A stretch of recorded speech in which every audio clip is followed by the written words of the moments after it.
Unit 3, video 25, the final video. I might just sit and relax.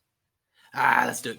King Andrew Jackson. Let's get to the information. Andrew Jackson wins this time. He lost in 1824. He wins in 1828, and it's a slaughter.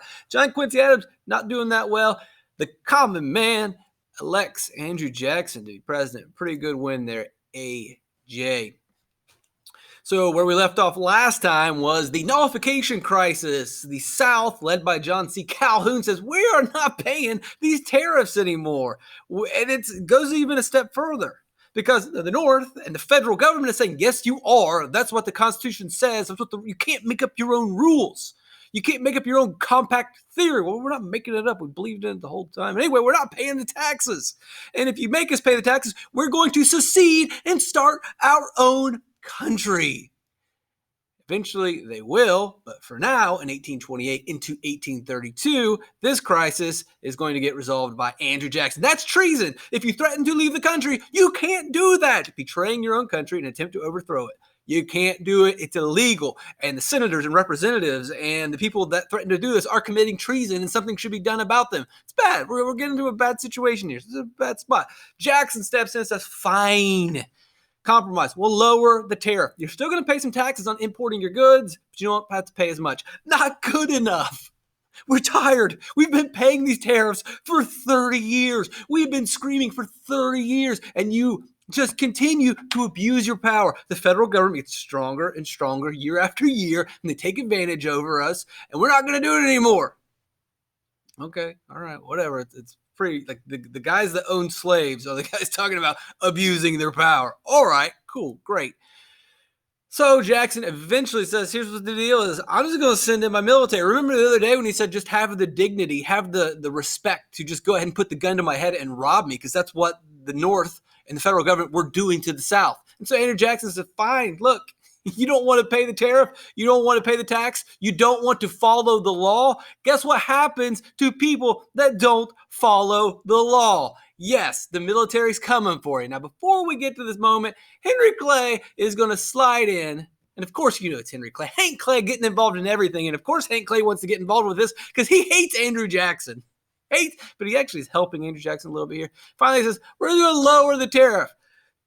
Jackson lowered to 35%, not good enough. 20%. Finally, the South's like, yeah, well, we don't want them to send the military to us. And do we really want to secede? And hey, 20%. If I'm going to buy a car, I'm buying it off of Hank Clay, because that dude definitely caved. Andrew Jackson, you don't want to buy a car off of him. He's not going to budge. He's actually going to double down. He's going to send the military into these guys. Hank Clay's like, I'll lower the price. I'll lower the price. Buy a car off of Hank Clay. And so the tariff it would turn into the tariff of 1832. Crisis averted, and everything went. No, we are barreling towards a civil war, and eventually the South is going to secede.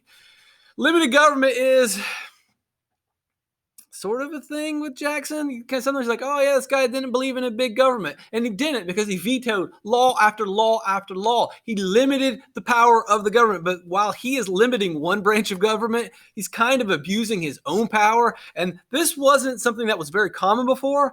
Before Jackson, presidents didn't use the veto that much. It wasn't really this check on the legislative branch. It was, but it wasn't a giant superpower like it is today. Now it's a very common superpower used by the president. Often he'll be the guy that ushers this in. So is this a limited government? Yeah, you're limiting one branch, but then the other branch is just exaggerating their power. So yeah, I guess. And he's limiting infrastructure bills, etc., blah, blah, blah.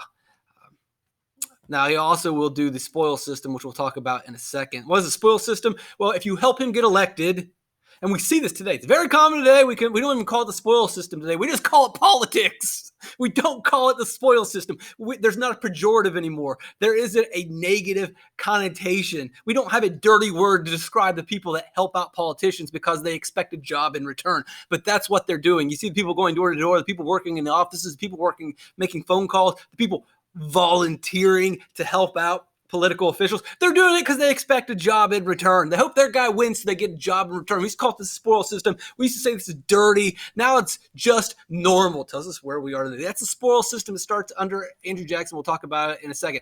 Andrew Jackson hated paper money. And it's not a surprise that he hated paper money because he lived through the Panic of 1819. What's the Panic of 1819? Watch the videos and you'll hate paper money too. He also hated the Second Bank of the United States, hated banks in general, but he hated the federal bank. And there was this feeling during the times that there was a divide between the middle and lower class, the farmers, the workers, and the banks, and the rich, and the elite, and it was getting worse and worse, and there was becoming more economic disparity, income disparity, a widening gap between the rich and the poor. What is this?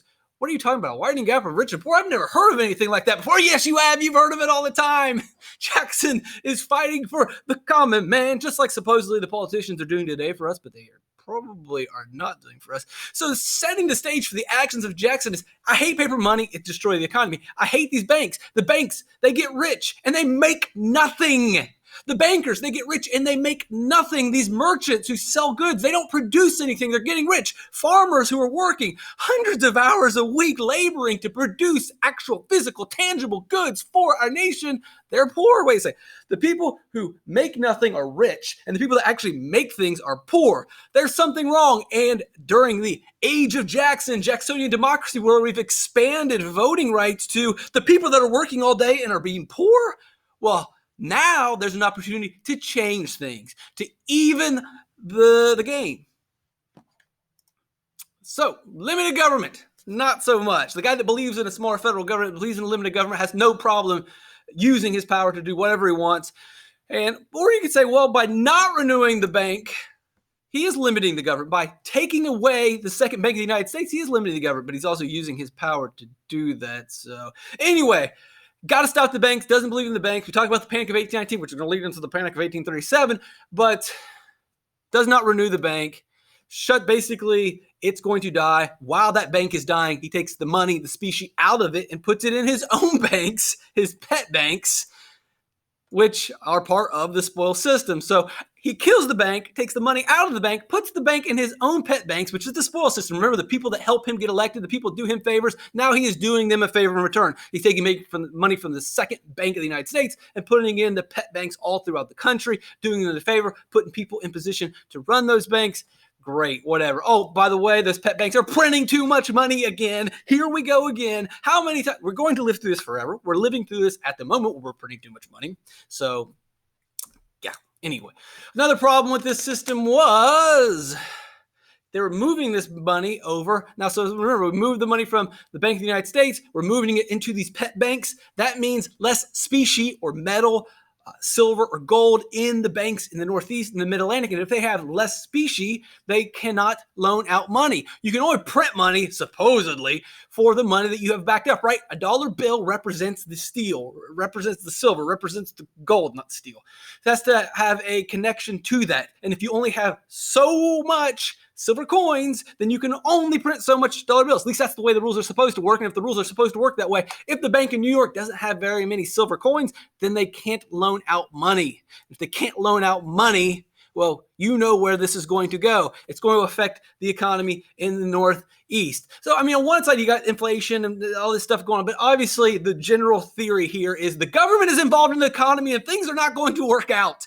You can try to keep up with it. It's going to go up, and then this is going to go down, and find all the microeconomic possibilities to decide what's going to happen. But the general theme here is, once again, the government is trying to not get involved in the economy, but they're getting involved in the economy. And when they get involved in the market, it almost always goes the same way.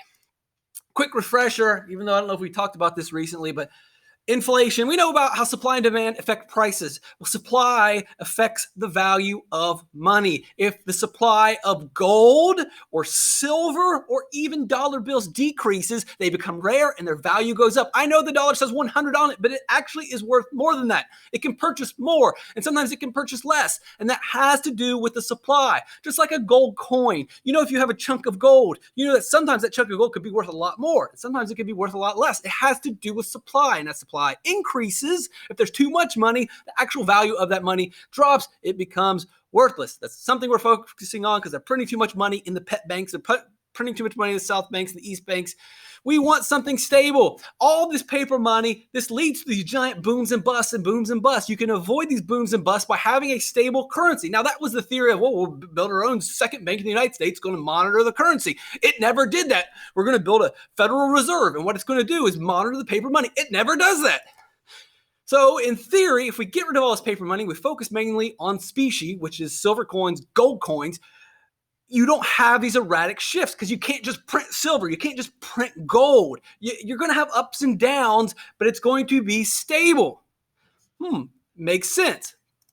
But when you can print money, you got a lot of money. When you got a lot of money, you make loans and the economy goes up and up and up and up. You sound like an addict. You do. You sound like an addict. You got to stop taking the hits of free money.